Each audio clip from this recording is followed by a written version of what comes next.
Hey everyone, Michael Alm here. So this week I'm working on a jig, and the purpose of this jig is to make repeatable tapered spindled legs on the table saw. Traditionally this kind of leg would be made on a lathe, but I don't have a lathe in my shop and a lot of people don't have lathes either. So I've designed this jig to be very simple to build, pretty quick to build, but also be robust enough to use multiple times. It's adjustable so you can change the angle of the taper. It's also adjustable so you can change the length of the leg. It's built with things that you can buy at a local hardware store. It's pretty simple, so let's get into it. These are all the parts that you'll need throughout the build. There is a piece of 26 by 13 by 3/4 inch plywood, on top of which we will need a 24-inch length of T-track with a couple of screws to secure it down, 2 thumb screws, 2 corresponding T-nuts, 1/4 20 by 2-inch bolt, 1/4 inch T-nut, 1 nylon bushing, a 7/16 socket, a corresponding adapter to use the socket on a drill, a nail, a 1/2 inch dowel, and various pieces of hardwood throughout the build. I'll call out those dimensions as we need them. So I decided to narrate this one because there's just a lot of details to this jig, and I want to make sure that if people do try out this jig, they use it safely. We'll just start off talking about safety because it's obvious that any home-built jig is at the user's risk. So just be careful out there, build it as close to spec as you can, and if you don't feel comfortable with jigs like this, that's fine. Maybe this isn't the right one for you, or maybe you need to build up to it.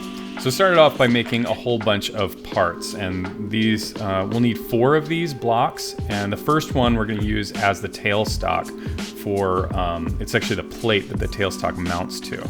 You drill out the hole with a 1/2 inch Forstner bit, and I'll shout out all the measurements on the screen, and then you want to set up to drill out some countersunk holes. These countersunk holes secure it to the body of the main panel of the jig, and they are set 5/8 back and 3/8 over on each side.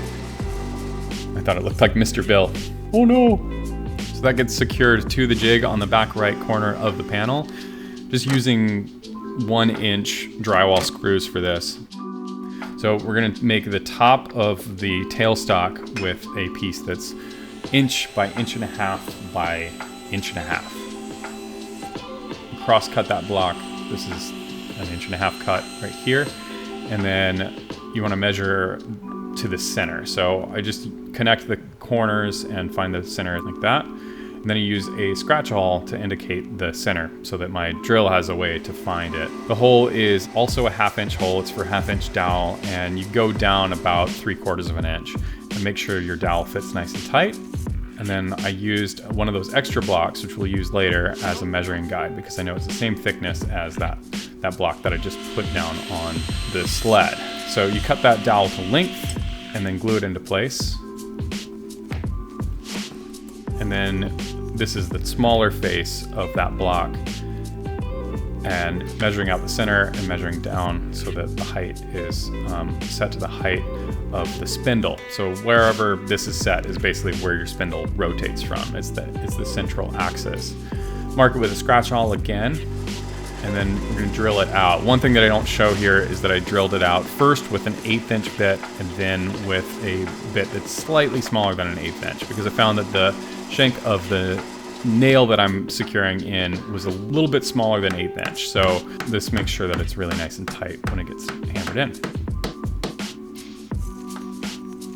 So this then gets secured down to the sled itself, and I like to countersink a screw from the top so that I can find my mark, and then put the countersink in from the bottom. We're going to screw it in from the bottom, and this is to prevent that block from twisting around too much, and also it stops it from lifting up by chance, like from the saw blade moving around. Secure that with an 1.25 inch wood screw, and then we can flip that over, and your tailstock's basically done then. It's a very simple thing. It has a little bit of rotation so that when you change the angle, it can rotate. Now we're gonna move on to the headstock, and the headstock starts off with a little shuttle that I made out of 1x4 material. And then I just use the T-track as a guide to set the depth. So I've set that for both my blade height and for the depth of cut. It's 2 passes to make the rabbet. And once that's made, set it on and test it to make sure that it slides really nicely and is nice and even with that T-track. Next, we're going to start drilling out the holes for the T-nuts. These are drilled out with a 5/16 inch drill bit. It's a little bigger than 1/4 inch, so it gives you plenty of room for them to slide through. And then I'm going to make a little relief cut here on the shuttle. It's a 2 inch by 2 inch square, and this just kind of extends the range that the sled can hold. It adds another 2 inches to the length of leg that you can use. Now, using those little parts that we cut out at the very beginning, I make a witness mark with the nail set into place on top of the shuttle, and then tape together the 3 blocks. I'm just using double stick carpet tape on here. It's super handy. And then I drill out those sections with a 1/4 inch drill bit, and I'm using a brad point bit with this, and I only drill through the first 2. The bottom one I only just kiss with the drill bit, and that leaves a little mark there so that I'm nice and centered with the rest of the holes. The center one, the one that at the bottom, is going to become the center one, and it will contain a 1/4 inch bushing. So it's a 1/4 inch interior diameter, 1/2 inch exterior diameter. So I'm going to use a 1/2 inch drill bit to drill a through hole all the way through that part. Next, I can slot the nylon bushing into place, and it's a nice snug fit. I actually have to use a persuader to get it to seat completely, and then I can glue it up. I use the bolt as a alignment pin, and then glue all of them together, and then clamp them up with these little Irwin clamps that I've had for years. Super handy for this kind of thing.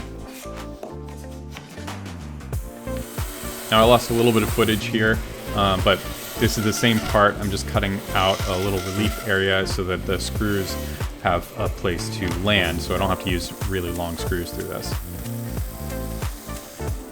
So again, I'm using carpet tape, and I'm just going to secure the shuttle to the little bearing, I guess you'd call it, and then drilling countersink holes all the way down and through into the shuttle.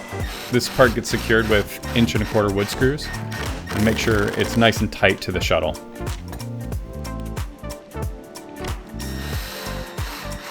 And now we can install the T-nuts. So I got these off of Rockler's website, and I got the T-track there as well.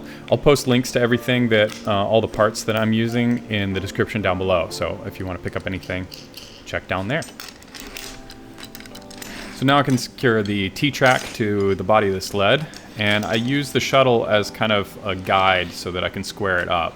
I want this hole is basically the pivot point for the T-track, and so I want that to sit right at the front edge of the tailstock. Secure that down, and then you can slide the shuttle up and square that up. With this square, this is at 0 degrees, so it's essentially a dowel maker at this point. If you want to add degrees to it, all you do is unscrew that screw and screw it in a little bit further over. It'll kind of create an arc, and you can add 1, 2, 3, 4 degrees, however many you want for your leg. So the next element to make for the sled is the runner, and I had some maple that was already milled up for runners.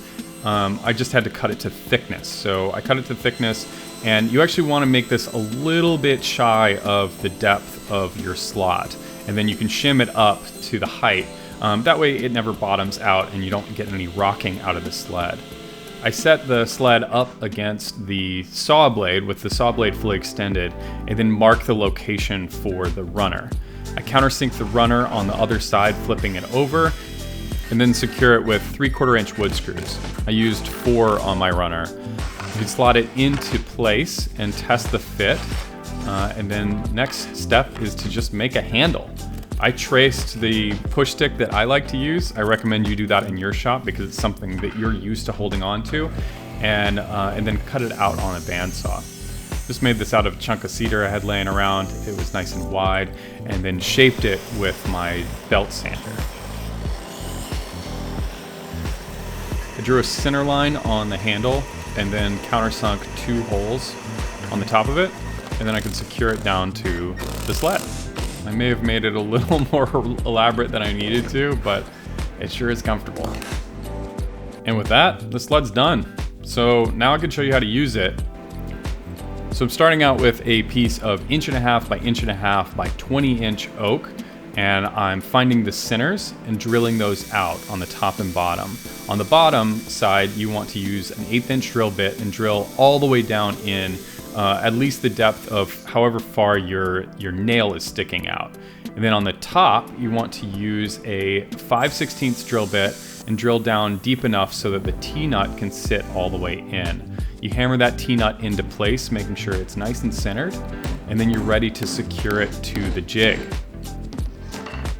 You start by securing the end with the nail in it, the tail end, and then slide in the bolt on the shuttle side. This is a 2-inch 1/4-20 bolt, and using a 1/4-20 nut, you slot that in. This is going to be your lock nut. You start to thread the leg into place, and then once you have max threads, you can lock the nut into place, and it's not going to go anywhere now. Now secure your thumb screws and test to make sure that it spins freely. Before you spin it into the blade, you need to cut off the corners of the piece. I used a scrap piece of pine cut at a 45-degree angle and some shims to make sure that it's locked into place. Raise the blade of the table saw all the way up and get ready to make your first cuts. You're going to want to make 4 of these cuts, cutting off all of the main corners, and it's going to make it a lot easier to spin the spindle into the blade. It's a little awkward to do, and it takes a little bit of time to set this each time, and every time you pull that out, it's actually going to be a little bit smaller, so you're going to constantly be shifting the shims, but as long as you've got a thick enough block to secure it, you should be just fine. Now that those are all cut off, this is the fun bit. You get to drive the spindle through the saw, and it is so fun to watch this. I can't tell you. This is at actual speed. I didn't speed this footage up at all. You can really plow through this material and you get a beautiful finish. I'm using about a 40 tooth per inch blade, and the finish on it was incredible. I haven't sanded this at all yet. You of course can sand it by running sandpaper underneath it. Once you've put away the saw blade and everything, you can sand it up really nice, but even without sanding, it came out beautifully.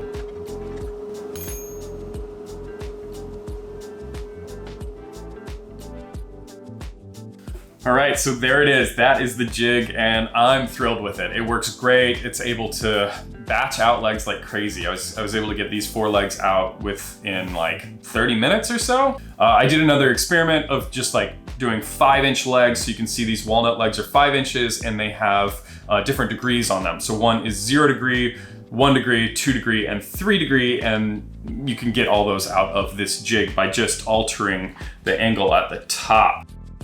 The other thing I want to make sure you guys know is that this is removable for a reason. This is the tailstock, and it determines the width of the foot. So I made a bunch of these, and you just shift the nail over back and forth. I asked some people on Instagram what they worried about with this jig from safety standpoint, and the biggest concern was the nail in this block.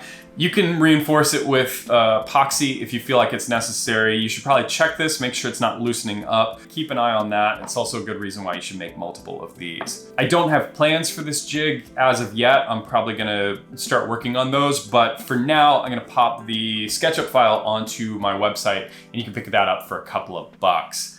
Also, if you haven't subscribed to the channel, hit that subscribe button and that notification bell, because the next video to come out, I'm gonna be using these legs and this chunk of wood right here to make something. I'm really excited about it. It's gonna be an awesome build. So stick around for that. I also wanna thank my Patreon supporters. You guys are the best. You help me buy supplies. You help me just do this, and that's the best thing ever. If you want to join my Patreon, there's a link down in the description below as well. Got any questions? Leave them down below. Other than that, I think that's it. I'll catch you on the next one. Bye.